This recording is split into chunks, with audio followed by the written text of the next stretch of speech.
A big move higher in gold prices going back to yesterday. Recall that gold prices dipped below 1700, getting down to as low as 1676, lowest since last June, only to rally over the last couple of days, about 50 bucks. Today we saw gold as high as 1724. So obviously a lot has happened in those 2 days.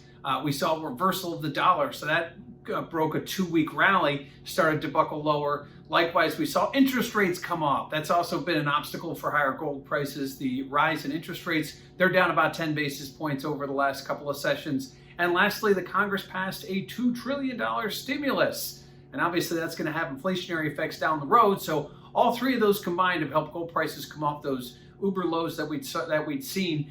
Certainly that we've seen other commodities rise and fall as well, but gold has really been under pressure going back to January. And at this point, this is the first 2-day rally we've seen in quite some time in gold. Again, gold making a big move higher, touching as high as 1724. Checking out gold volatility, take a look at that CVol index over at cmegroup.com. Actually, historically, gold, when prices go up, volatility goes up. When gold prices go down, volatility goes down. Ultimately, we're seeing volatility kind of hang towards the downside. It had been trending lower as gold prices have been going lower, and it continued to do that, not to the extreme, but I would expect to see that volatility will bounce higher as prices have seen a big move higher as well. So keep an eye on that volatility index. Right now it has been trending lower.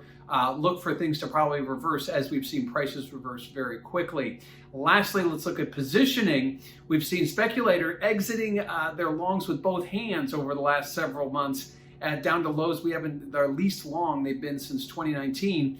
But right now, I think on a move like this, when you see like a $50 rally in a very short amount of time, clearly I think speculators are involved in that kind of a move. So we'll wait for Friday's numbers to get the real data on what the positioning changes were over the last week. But at this point, it is suspect that speculators were a part of this rally we've seen over the last day and a half. So gold prices seeing a big move off the uber lows not seen since June of last year, pushing up as high as 1724.